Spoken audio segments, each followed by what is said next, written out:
Hey everyone, it's David once again. I'm here with Mike. Welcome back to your Exit Squad. I'm excited to be here again, David. I think we're going to have a great show today. Yes, I am too. We've got a new guest lined up. We're going to be telling you a little bit about who this is in just a moment. I want to remind everyone that if you enjoy the program and you are a small business owner and you might want to come and share your story and get some of our help, we're always open to meeting new guests. Just head over to yourexitsquadguests.com. There's a brief questionnaire there, a little form on the internet you can fill in, and we'll reach back out to you and make the connections and invite you on. That is correct. We'd love to help tell your story and hook you up with some resources that can help you grow your business. So, Mike, what kind of business are we talking about today? Our guest today is Jeff Mueller, who's the owner of Elite Tile and Remodeling. And I think Jeff is going to be representative of a number of the business owners that will listen to us. Construction business, out there in the trades, doing the kind of work that creates the homes that all of us live in. I'm really excited to hear Jeff's story because, again, I think it's going to speak to the same questions and challenges that some of our listeners face as well. Well, awesome. So I'm gonna invite Jeff to come in and join us on the stream here. Hey, Jeff, welcome. Hey guys, how's it going? Hey, Good. Jeff, good to see you. Good to see you, sir. Thanks for joining us today. No problem. Excellent. Excellent. Well, Jeff, tell us a little bit about your story. How'd you end up being the owner of the business? What's the path that you walked? So I did siding with my brother for a long time, basically out of high school or through high school, out of high school. Went to college for a little bit. That didn't pan out for me. I kind of quit doing that. I never really had a real job, so I was always kind of entrepreneurial. But anyway, a guy I went to college with was doing tile after the 2008 crash. So I think it was like 2011, something like that. And I started doing that with him.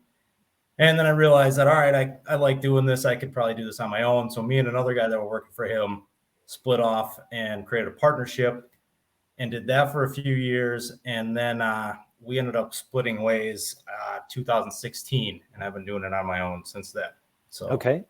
And now, Jeff, when you say doing tile, tell us what that means. What kind of projects, what size? I mean, I've seen pictures of some of the work you've done, and it's amazing. It's right. just So beautiful stuff. We do, it's basically all residential. We do new construction and remodel stuff. Started out doing track homes, national builders, things like that. Now we're in a more of a niche market where we do like real high end, more detailed, fancier homes and higher end stuff there. So that's kind of our market. We still do some other ones. There's some local builders we work with that are not on that level, but we still do a decent amount of work for them as well.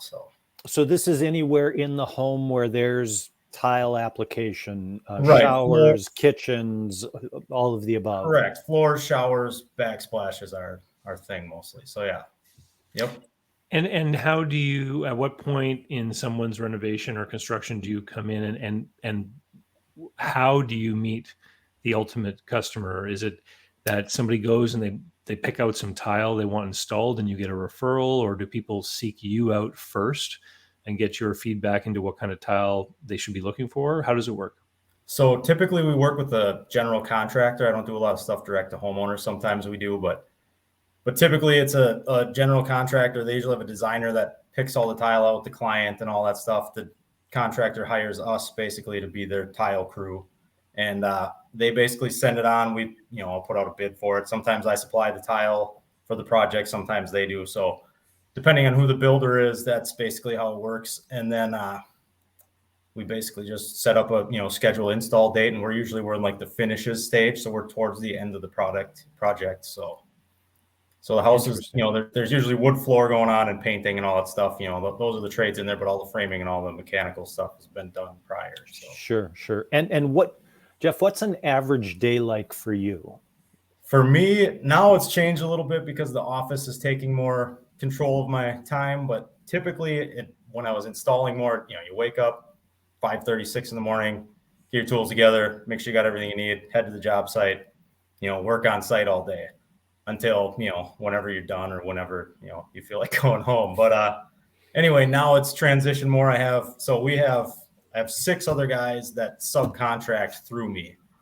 So my role now, I'm still in the field doing the installs a lot of the time, but I'm also doing all the behind the scenes, the bidding, the quoting, the making sure materials are there, fielding questions and problems and all that stuff, all the scheduling for when we're getting to a job, who we're going to send out there and all that stuff. So I'm kind of at the point where it's more work for me than I really have time to do. So I feel like this is a great opportunity for me to hopefully learn how to manage that a little bit better. And What, hours per week? I mean, what's the owner of this business putting in? So typically I would say 3 to 5 days a week, depending on the week. I'm 30 to 40 hours in the field, and then come home, put the kids to bed, in the office from 8 to 10 to midnight, whatever it is, probably another 3 days a week. So. Okay. So, yeah. And when you're doing the bidding, what percentage of your work ends up having to be bid? I would say dollar wise, or I would say probably about 50%. 50% of it. And yeah. And do you, obviously the amount of space, the number of tiles, the size of the tiles, all this kind of thing takes a part of it. Have you noticed that the rates you're able to charge have kept up with all the inflation that we're hearing about? Yeah. So like I said, we're in the higher end market. So a lot of those people want to do things just because it's the fanciest, most expensive thing to do. So that part isn't a huge problem. I mean, there's definitely a threshold there. So about half of our work, I don't get any, it's kind of whatever I feel like it's worth. I have to pay labor X amount to probably do it and make it worth it. And then I mark up materials, and then, whatever I can kind of add on top of there. For a lot of the smaller guys, basically what I've come up with is like a block pricing. So I give them a price sheet so we don't have to actually bid those jobs out all the time. They kind of know what to expect. And we have a relationship where basically they give me the job, we go do it, then I invoice them for whatever it ends up being. Okay. Interesting. And Jeff, how is business? It's great. It's too good probably right now. So I need to spend more time figuring out how to capitalize and not let things slip through the cracks, I think, is kind of the problem at this point. Sure. So you're in that transition from, well, you're both doing and working on the business, right? It's that back office stuff. It's and coming to us today. What's the plan been? Have you been growing the business? Are you looking to continue to grow? Right. It's kind of an artisan trade, so it's hard to find labor. So it takes, I have usually the guys that start with me, it's 2-3 years before they're capable of doing a job on their own. So interesting. Really lucky. Basically, we have really low turnover. I mean, they're all, like I said, they're all subcontractors, but basically they only do work for me. So it's not, it's not like I'm just pulling guys from anywhere. I keep each guy busy pretty much all year round. So that's good. And they stick around, and we basically feel like we've kind of created this team feel where everybody's, they all want to be part of the group. They're all trying to do better than each other. There's a little competition within and whatnot. And I pay them, I feel like I pay them as much as I possibly can to keep them happy. I want to make sure that it's worth it for them to keep sticking with me instead of go just do their own thing and become a competitor. So out of curiosity, if I were to become one of these skilled tradespeople like your guys, like what would I be earning? So they get paid on a per job basis. So my best guy right now, last year I paid him $135,000. Okay. So, and he has a small amount of material, costs in there, and his own business expenses, insurance and whatnot. But so if there's a young person listening who likes to work with their hands and doesn't really like to go to school, this is like a trade that could certainly pay off handsomely for someone that wanted to. Right. And at this point, there's still a shortage of labor. I mean, it's just hard to find anyone to do the work. I mean, it used to be a few years ago, everyone's, I need you to be here this day. And now it's more like, well, what day can you get there? We don't really care. No one else can make it type of thing. So I mean, it's wide open. There's a lot of work out there. I'm assuming things will slow down a little bit here coming up, but I think we'll be all right with the market we're in and kind of the reputation we have. So sure. And talk a little bit more about that skill set. I mean, what at 2 to 3 years as an apprenticeship, if you will, what am I developing a skill for? What is the artisan part of this? So basically where a lot of it comes into is like there's a proper way to do everything, or a few proper ways. And if you don't, there's a failure, and then failures are expensive, obviously. So we try to avoid that. So basically, we deal with certain products. A lot of times when those products come out, their product rep will like give kind of an orientation or some sort of event where they feed you pizza and beer and you come out and learn about their product. So I try to make sure we get to all those things so everyone we're working with knows the correct way to use the products we're using and all that stuff. Sure. And then from there, it's like basically you have to care about the detail in the final product. You basically have to have pride in the work. So your shower sees more water in a year than your roof does. So you don't want that leaking. So you have to make sure that's watertight. So the prep work's really important. So that's kind of where I start the guys off there. They'll cut tile, mix mud, but they're learning how to do a lot of that prep work is kind of the first thing. And then layout is probably the hardest part for newer guys, just because there's different ways and there's so many different shaped tiles and size tiles. And, you know, you don't want to end up with a tiny little ugly piece somewhere or anything like that. So, Right. So the layout is where a lot of the newer guys struggle, where they just can't foresee what they might run into, and then they'll get going and they end up with the pattern is off somewhere or something like that. And that's kind of the problems we have. Typically, we don't have a lot of like structural, real significant problems, mostly aesthetic.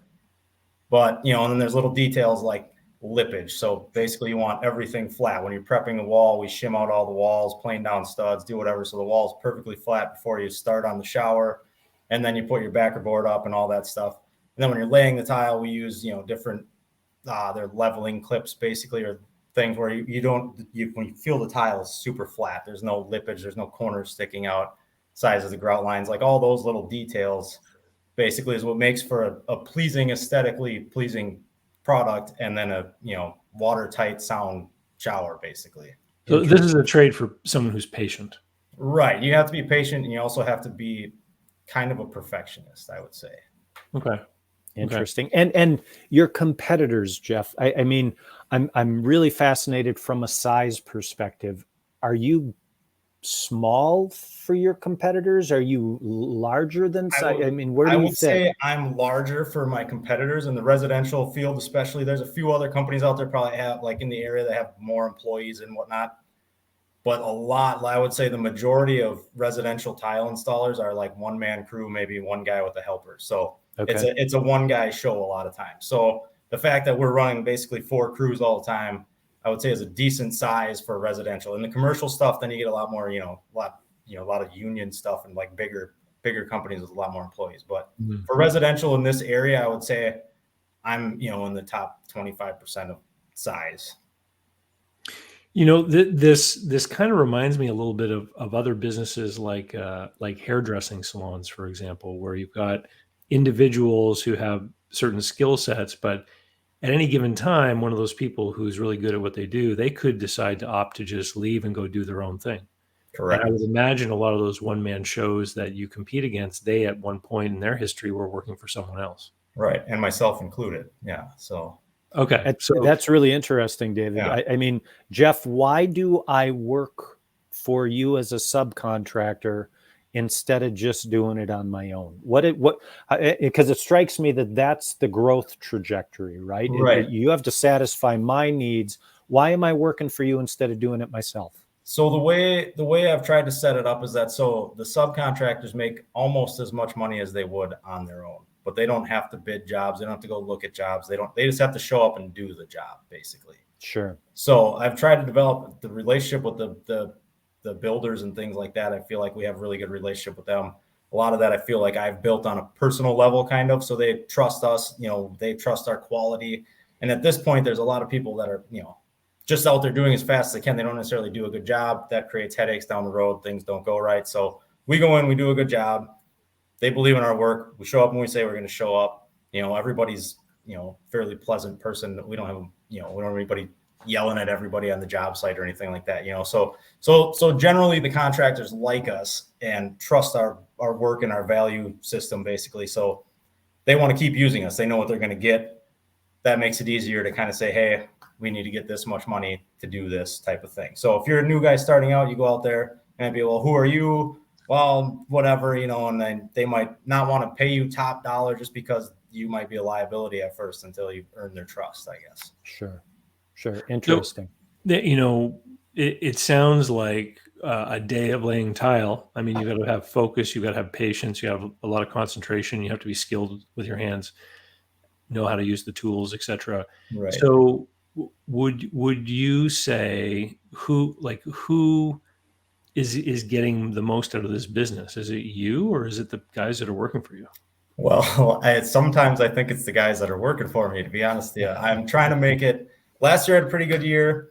I mean, it's like I said, I'm doing it still out in the field a lot, so it's really hard for me to actually keep track of how well I'm actually doing it. There's a lot of money going in and out all the time. It's hard to tell how much you actually get to keep some days. So we bought a house last year. We fixed up a bunch of the house, paid for all. I mean, I didn't take out a loan for any of the repair stuff, and we never were hurting for money at the end of the day, where a few years back, there was always a few months of the year where you're like, I don't know how we're going to make it type of thing. So I feel like I'm doing well. I haven't, like I said, had the time or necessarily the technical capabilities where I can go through and look at exactly how good I'm actually doing.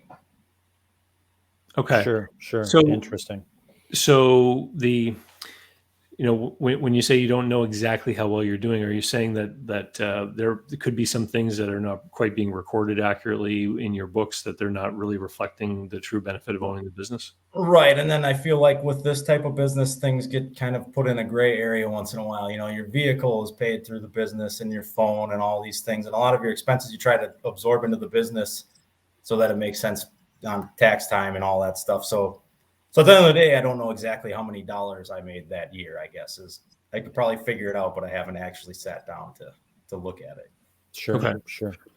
Jeff, we talk exit here. And Yep. One of the unique things about your industry, but I also think many similar industries, is it strikes me that what you do is designed to chew you up and spit you out. I mean, Right. physically, the work you do, how long can you do it? I mean, are there many 65-year-old tile guys? So there's a couple, but I actually inherited a bunch of contracts from a couple of them that have retired and things like that, because it is really hard on your body. You're lifting 50-pound bags of mud up and down stairs. Your tools are heavy. The tile is heavy. You're on your knees all the time. So it's very physically demanding, which is good and bad. I mean, over time, it wears you down. It also kind of keeps you in shape in the meantime as well. But yeah, so me, I'm 40.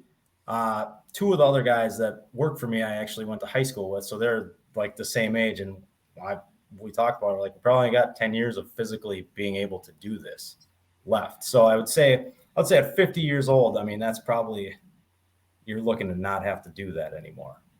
Right. So at the very least, your business is going to have to look different enough so that it doesn't require you to be on your knees all day. Right. Yeah. And right now I have 4 little kids, and I want to basically free up some of my time during the day to be able to go do the stuff that they have going on at school, or, do drop-offs or go eat lunch with them at school and all that fun little family stuff while you have little kids. So life gets going really fast right now for me. You get up, go to work, come home, do all the little kid stuff you can do in 2 or 3 hours, get them to bed, go back to the office. And then there's not really, me and my wife don't hang out a whole lot because there's not a lot of extra time. Well, and I mean, you're talking about working all day and in the evening as well, which again is something that I've heard from many small business owners.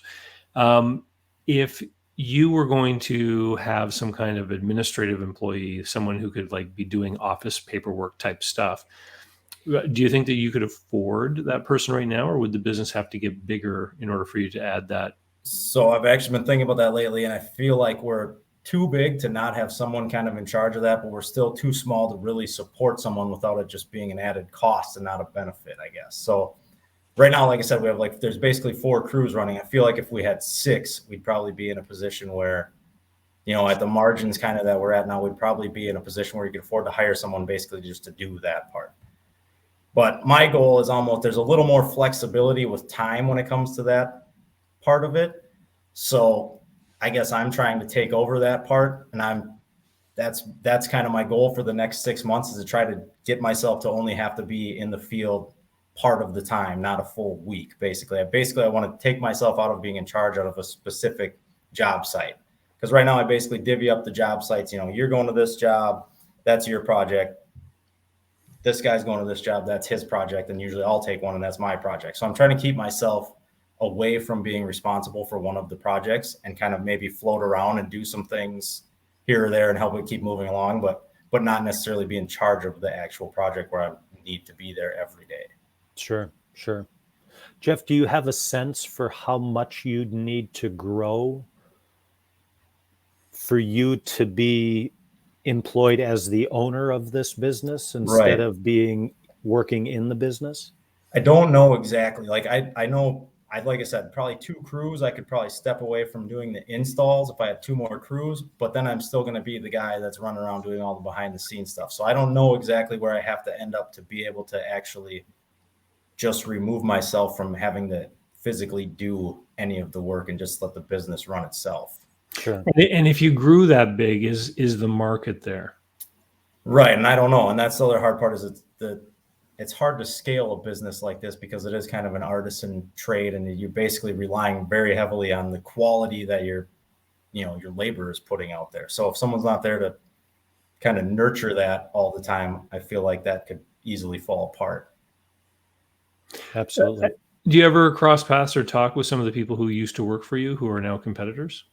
No one that's ever worked for me has become a competitor at this point. Okay. So my ex-partner, he still does it, and I still talk to him all the time. Like, it's actually kind of there's enough work. It's a cool community. Like, most of the time, everybody's buddy. There's so much work that no one's really competing. To be honest, like, I have one guy that he sold his house down here. We're doing a lot of jobs up north as cabins. He moved up there. He has been doing tile himself. He was a competitor of mine, actually. He lived in Hudson the same time as I did.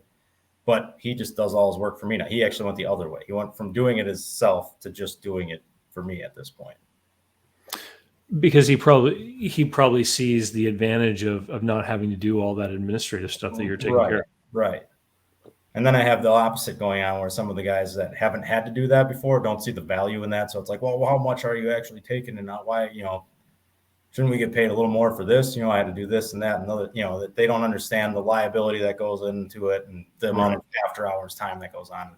So, and how do you pay your guys? They are subcontractors. Are they on an hourly wage, or is it a piecework kind of thing? It's a per job payment structure, but I pay them every 2 weeks. So that's the other problem, is we do a lot of bigger jobs now. So you're always waiting for a draw to come in, and there's a decent amount of money being floated around, but I like to pay them every 2 weeks just to keep everybody happy and kind of keep things, going. I don't want to have to wait for the check. It's 2 or 3 months later, and all of a sudden it's all gone when I get it, because, it all has to go somewhere else. I mean, that still happens, but. So if you estimate a job is going to take 5 days and the guys manage to do it in 4, they're still going to earn the same amount of money from that job. Correct. Yep. Okay. Yeah. And then they're also, they hold some of the liability too. I mean, if they do something that doesn't look good, I send them back to fix it. I mean, depending on what the scenario is, some of the newer guys, I'll help them out, so they don't drown, because they're not, they're slow. They're not making a lot of money anyway. They mess something up, I'll go help them out, fix up whatever they have to do, keep everybody happy, things like that. But for the most part, they all do a good job, and I don't usually have to worry about, I'll send them out there and I don't usually have to worry about it, but I'm in contact with them basically every day anyway, though. Okay. Do you also, you talked about how you typically work for GCs. Is there any business coming your way from any of the big, like, home improvement warehouses or anything like that? Or is that a different way? Once in a while, but I feel like they're so price conscious that it doesn't make sense for us, basically. Jeff, what do you see when you look up market from yourself? As companies that do what you do grow beyond the size you are, is there any standard modeling that they've followed? Not really. There's not, like, that's kind of where I struggle with what to look ahead to, because a lot of the ones that are bigger than me, they're basically the shops that, the flooring stores that I used to do work for, so they're just hiring basically whoever will take whatever money they're going to pay them to do the job. And then most of the people that do our caliber of work are not a big company. Like I said, they're a few guys, maybe. There's a couple of them around here that do really good work. They're probably the same size as I am. So I think, I feel like we're kind of at that threshold where your clientele probably has to change if you're going to get bigger than this. Sure. Yeah. I was curious. Do you see tile get bundled up with general contracting or some, I mean, is there some modeling that you've seen work effectively? Not necessarily. I feel like personally, I like real estate and, fixing up houses and things like that. So I feel like using the tile business to kind of fund my way into doing something like that, maybe like a more of a real estate investment scenario that's kind of where I'm thinking I'll end up in the next 5 to 10 years. But yeah, it's just, when I look at trying to grow this business to the point where it just pays for everything I want to do and I don't have to actually do it, I don't know how practical it is that it gets to that point, I guess. Okay. I back in my business broker days, I actually sold a flooring and tile business, and they had, I think it was almost 50 employees on average. Okay. And they did a lot of commercial work. Yep. And one of the ways that they set themselves apart was they did terrazzo. So Yep. they would get like institutional work, like hospitals and things like that, Right. where they had an application for that kind of flooring, and they would bid on big office buildings and whatnot.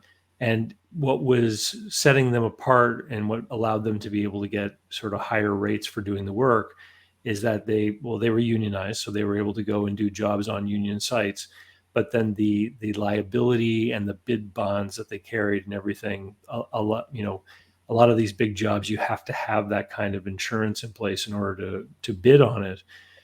They eventually grew to have their own showroom, and so people would come in and look at tile and stuff, and so they got involved in the sales and enjoyed some of that retail markup in addition to the installing work.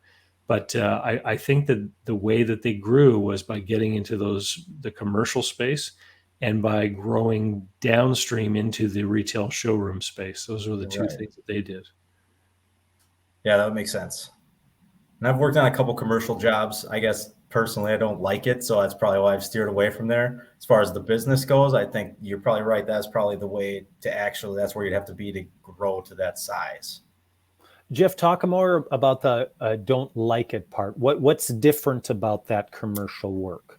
It's not as, I don't know. We're, like I said, it's an artisan trade. So at the end of the day, it's really rewarding. You do this really fancy shower or backsplash and you get done with it. You're like, it looks really good. And you're like, there's pride in it. And a lot of the commercial work, it can be like that, but a lot of it's not like that. It's just thousands of square feet of floor tile somewhere. And, the ones I have worked on, like, it's always kind of a cluster. Like I remember we were setting like 1,000 square feet in this, I think it was like some sort of exercise place in Minneapolis, and they're driving scissor lifts behind you while you're setting tile, and the guy's putting the, recessed ceiling panels in right above you and dropping his stuff on your tile. I mean, it's just like things like that like I said, I have a limited experience with it, but my experience is not been real smooth. Now we're going in, a lot of times the house is cleared out. We're the only people in there, maybe one or two other trades. You probably know them because they're on every job you're on. And, it's more of a laid back, I guess, scenario. Sure. And you probably get paid more quickly. Well, not always, I don't think. Sometimes it depends. So yeah, a lot of times like I said, we're towards the end of the project. So usually, the draw is every 30 days. So usually you're getting paid every 30 days. However, sometimes you're at the end of the project and they don't put in the last draw. They wait for closing. So sometimes you're waiting 60 days. And that's another part I probably need to work on is, the legal contracts that we don't have that we should have with everyone, basically, and how that works out. So Jeff, and let me ask you this question. If one of your major general contractors suddenly went bankrupt and you had some outstanding receivables, what kind of impact would that have on you? That would be pretty bad, depending on who it is. So the one we're doing right now, I mean, they're extremely busy right now. So we have like 3 projects going on for them, but each project is like $100,000. So we have like, we have probably it's probably like $350,000 between the 3 projects that are going on with them. So, and I put in draw, I get paid for materials up front before I order. So I'm not stuck with any of that, but then the labor I can get stuck with. Cause like I said, I pay everyone every 2 weeks. Usually I'm not getting paid for what they did until the next 2 weeks or month later. So. And so I'm just trying to explore. I mean, you already talked about how much time you put into this business, the daytime when you're doing some work, the evenings when you're doing the paperwork and stuff. And we've talked about how the guys who are working for you are getting a pretty good deal. They're earning almost as much as if they were on their own. And now there's this risk component. It just, Right. to me, in my mind, you need to be getting some kind of better, you need to be doing better than the guys who work for you because of all these different risks that you face and the time that you're investing in this. The payout there needs to be there for you. True. I agree. Yeah. Now, how do we do it, David? Tell me how to do that. I That's what I'm completely hearing. agree with you, sir. Now what? Well, we have to figure out which walls can we move, right? Right. Because it's either increase the income or it's decrease the expenses, Right. right? Or, the risk can be addressed maybe by changing some of the terms, right? Like not paying guys in advance of you being paid, for example. Right. So, I had a client a while back, physiotherapist, and what happens in the physiotherapy world, again, there's a lot of subcontractors, independent physiotherapists doing work for clinics, and those people do the work, and then they got to wait till the insurance company pays. Right. And so they all hate it. But if Right. the clinic starts paying them every 2 weeks, all of a sudden the clinic is, basically acting like a bank Right. Which is for I'm doing these now. insurance companies, right? They're basically lending money to float the insurance company money, which eventually will come, just Right. like your payments eventually come. But you're sticking your neck out there for the guys to get paid every 2 weeks. Correct. So Which, there's of the course, terms that speaks- could change. It of course speaks to what you said earlier as to why none of your guys have launched on their own and become competitors with you, right? They've got Right. that fertile. That Yeah, they fertile probably have ground. it better than I do, to be honest. Yeah. Interesting. Jeff, you've alluded to this a couple times. When we talk about the exit you're looking for, we talked about 50. I don't want to be, hauling stuff upstairs. Right. We've talked about wanting some more free time now, right? Right. Because of the kids and doing that stuff. Do you have a I'm done vision? Are we done at 55 or 60? Is there a build to sell? I think I'm saying 10 years I want to be probably done with it to the point where I don't do any of the work. If it works out where it still makes money somehow, great. If it works out I can sell it, or if it works out that somehow it's financed me to go in a direction where I don't need it anymore at that point too. But I'm in my mind 10 years is about the goal where I'm out of the tile business. And and have you seen that happen? Have you seen folks in your industry that have sold or transferred ownership? Or so kind of like I'll see basically what happens that I've seen is that the guy will get old enough where he doesn't want to do it anymore. He probably had a guy working with him or a couple guys, and basically he just quits doing it and those guys take over his contracts. I don't know if there's money exchanged for that at all or not, but that's like locally, that's kind of what I've seen happen in that regard. okay. In a business where you're basically being paid sort of a labor rate, Right. There really isn't much of a business that you could argue has any value beyond whatever things are being passed along. So typically be, I'll buy your van, I'll buy your tools, maybe they're worth this amount, and the business kind of changes hands in that way. I keep thinking about your business, and I keep thinking about how your employees are very similar to other independent guys that are out there competing against you. Right. And it just makes me feel like you're almost kind of like a broker, right? You're standing between the general contractors and the people who are doing the work. I'm just wondering if you embrace that model a little more and had the guys who are taking the work, the contractors, acting more like their own independent businesses. Yeah. Where you would feed them the contracts, but the flow of funds maybe becomes restricted to when the funds are actually moving. Right. And in that way, you could actually even bring some of your competitors in the fold when you needed extra people. You probably know if they do good work or not. You probably cross paths with them and stuff. And so you could act as like this tile laying broker guy who's going to get the best person on the job and get the job done right and supervise it and guarantee the work and things of that nature. Right. Yeah, that would be a possibility, I think. You see those models out there. I mean, this is a little bit of that. I don't know if you want to call it the Angie's List kind of. I'm here, the repository. You're the tile guy. I come to you. You hook me up with. Right. I've seen it in commercial multi-unit where REITs will own buildings all across a huge geography, and in a given city they'll have a person that they trust who basically acts as a broker to bring in all the trades they need and supervise the work and kind of be their local person. Sure. And that person is marking up, the plumber's bill and marking up the carpenter's bill. Right. But the REIT has experience with that individual, and they like that person. Kind of Right. Kind of like having a construction manager, but they don't have to put them on payroll. It's based on the projects. Yeah, I do feel like that's somewhat in the position I'm in now. I have the relationship with the general contractor, and then whoever I send out there is because they trust my judgment on whether or not that happens, I guess. So yeah. That's interesting. So Jeff, they don't care what your model is. Is that a fair statement? The general contractors? Right. They don't care. I mean, as long as the job gets done well and someone shows up and they don't have problems, they're pretty much happy to let you be there. So okay. Yeah, because I think one of the issues maybe with understanding your earnings is if, for example, if you had if you set up two organizations, one for Jeff the tile layer and one for Jeff the broker, right? You could sort of figure out how much money you're earning laying as a tile layer and how much money you're earning as someone who's brokering these arrangements, right? Because even if you decided to move more towards a broker model long term, in the short term, you could be one of those subs yourself. Right. You could choose to do some of those jobs and earn the money from that. And I think it would give you much more transparency into how much you're earning doing which role.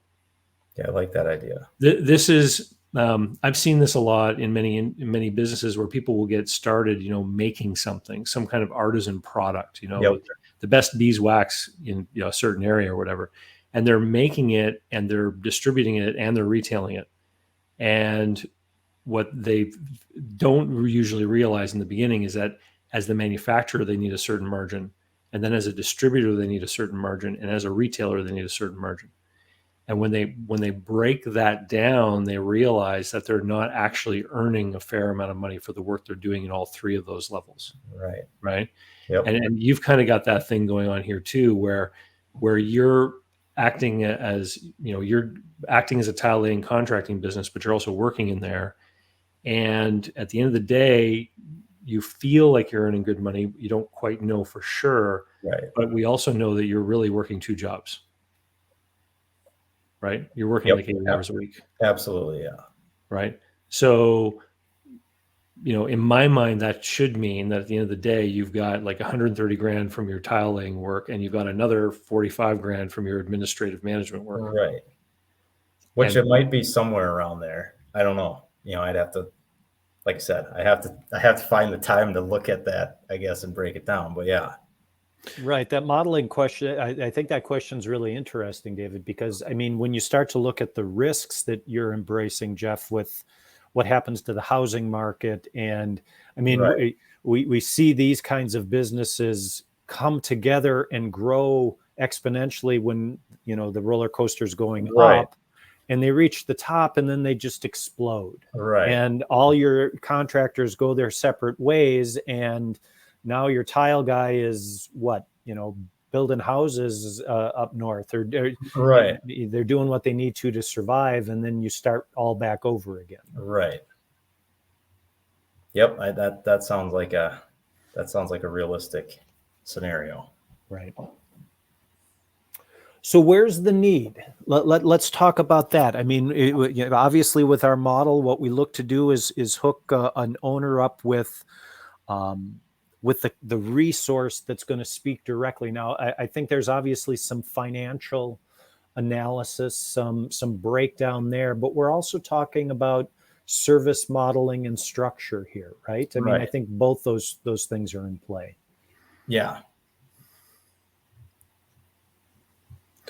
So, to me, well, I mean, you were good enough, Jeff, to share your financial statements with me. To me, one of the things that could probably be worked on here is what they call the chart of accounts.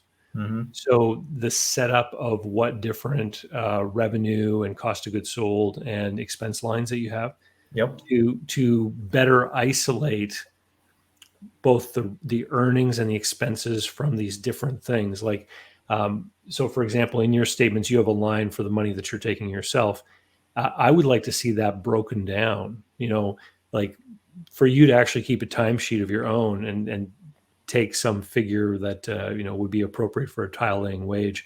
And so that Right. you actually have, Jeff's labor as a tile setter as an expense line. Right. And then another, wage or expense line for yourself to kind of differentiate to the work that you're doing in the administrative part of it, so that you can, because right now, and I've seen this with many businesses where they'll have several different revenue lines for the different services and products they sell. But if they don't have the cost of goods sold categories lined up the same way, they're never certain if they're getting a proper gross margin on each of those different profit centers, right? And so at the end of the day, if you're trying to mark up the labor a certain percentage and you're not including your own labor in that cost line, then you don't know if your markup is fair. Right. You don't know if you're actually hitting the margin that you think you are. Absolutely. Jeff, do you have other income sources? I mean, are you marking up tile? Are there other areas where you're making money? Yeah, so I do mark up the product when we sell the product. So I don't, it depends. You get the quote from the distributor or whatever, and that has freight and tax on it. And usually I try to put another 10 to 20% on basically at the end of that. And a lot of times that percentage changes a little bit based, if it's a backsplash and you mark it up 10%, you're going to make $12 on the amount of tile. Then it's not worth, so Sure. So it kind of, there's not an actual formula, I guess, for that, but then I kind of look at it as a whole. Is this worth it to be in charge of supplying all the tile kind of thing? Right. David, is this a scenario where we also need someone to help look at add-on services, other components that provide an additional tile setting kind of flow of income? Well, I was thinking about that, but if we look at who the customer is, Jeff, mostly it's general contractors who are hiring you. I think if it was homeowners hiring you, we could say, well, why don't you get into glass enclosures, right? Maybe if you're going to set the tile, maybe you could sell the glass, right? But it seems like people and other designers and the homeowners have already made all those decisions by the time you come on the scene. Right. What do you think? Do you see a need for other things that you think you could add on? Have people asked you about stuff that they have trouble sourcing? Once in a while, like you said, it's mostly homeowners that are looking for you to do their whole bathroom project instead of just the tile part or something like that. And we could do that. It's just that a lot of times there's way more hand holding going on there and things like that. I'd have to set up my time different, I guess, to do that. But I don't disagree that there's probably an opportunity there where you become, you could find different ways to make some more money off of different aspects rather than just the guys doing the tile. Right. Yeah. I mean, you have a deep knowledge and network there. Is there and I'm making this stuff up as I go, but is there a once a year deep cleaning and treatment offering that, that gets, the brochure gets left behind? Or is there some way to take this model and this activity you've built and monetize it in a different way that's more sustainable? Yeah. Like, sealing the tile, their stone tile or their grout needs to be sealed or cleaned or whatever. Like that's definitely something that could be like a recurring, every 6 months or so, you could probably sell that, as especially given the market you're working with. Right. Yeah. And there are companies that just do, they just clean your grout or they just, things like that. But I feel like that's like nobody wants maintenance anymore. So, you probably could market that pretty well to the clients we already are doing the work for. Well, that becomes your sustaining source of revenue that levels out that roller coaster ride. Right. And, yeah. That's the maintenance plan. right? Right. Right. It's the the warranty subscription Yep. or what have you that creates that long tail of recurring revenue. I know that if you were to, for example, get into the complete bathroom remodel business, it really is an entirely different business. Right. And I've known people in that business, and it's all of a sudden you're meeting homeowners in the evenings, going to their place and Right. going back several times as they change their mind about what they want and everything. Right. It probably requires even more patience than setting Right. tile. And their expectations aren't always realistic. The general contractor knows what to expect. The homeowner, well, I picked this tile out. It looked really good in the showroom, and then they have a different lighting and it doesn't look anything like looked like in the showroom, and that they're not happy. And then somehow it's your problem. Yeah, Yeah. I'm thinking model wise about the folks that install security systems when really that is an opportunity for them to get the monitoring contract. Right. Right. And then over time, the percentage of revenue of that business that's recurring versus installation. I mean, you look at that 10, and the thing about exit is that's the value that you get to offer someone Yeah. at sale, right? That's hey, we've got 1,000 tile cleaning contracts that reoccur every year. Right. And the labor's not almost anybody can go clean the grout or seal the tile. It's not as much of an artisan thing. Yeah, I like that idea. And you're doing it under the high quality work product that you have now. You've got that reputation, you've got that brand, right? But servicing on the cleaning side doesn't require that level of artisan. Right.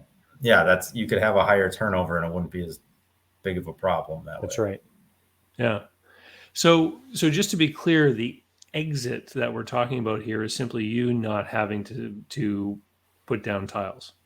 If we could figure out a way for you to carry on being involved in construction, talking with people, signing checks, moving money, coordinating things, doing some advertising, still being in business 10 years from now, just not touching tile, that is going to be a win for you. Yeah, I guess I'm not. I think that's one leg of the stool, right? I mean, we're talking 3 legs. We've got that one, David, and then we've got Jeff wants to be home with the kids occasionally over the next 10 years. And then he'd like to be able to get a check when he sells the place at 50 or 55. Right. Yeah. Ideally, I want freedom, of my own time more than anything, I guess, at this point. Maybe it's a burnout factor kind of, pushing so hard for so long. And then, you're just kind of over it. But I'm not necessarily over it. The problem is I like doing the actual physical work. I just know that you can't do that forever. And you kind of hit the ceiling there if that's what you're going to do. I mean, you can only do so much with that. So yeah, I guess in 10 years, if I'm still involved and I have to put in 20 hours a week, I'm totally happy with that to keep things flowing. But I don't want it to be I would like to be done with it being my full-time scenario at that point. Okay. Absolutely. All right. Well, this has been great. I think that Mike and I are going to have to confer here to see who we know that might be able to help you out with some of these issues. And I think I really want to thank you for joining us because there are just so many people out there who are in a business very similar to the one that you're in. Absolutely. A lot of tradespeople, but even other, professional service providers where they rely a lot on their own skill and knowledge, to deliver the product or service for their customer. Right. Well, I appreciate you guys too. It's a great opportunity to hopefully learn something or take that step.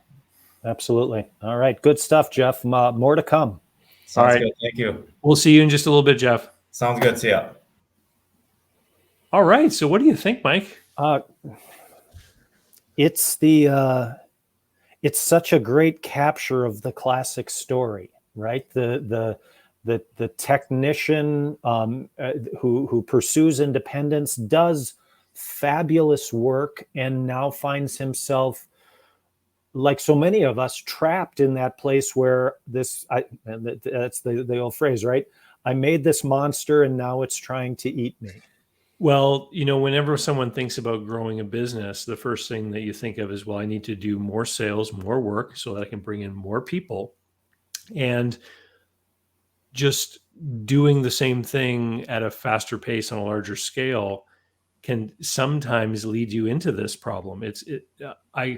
I think that when we started talking about the model, is this a brokerage model?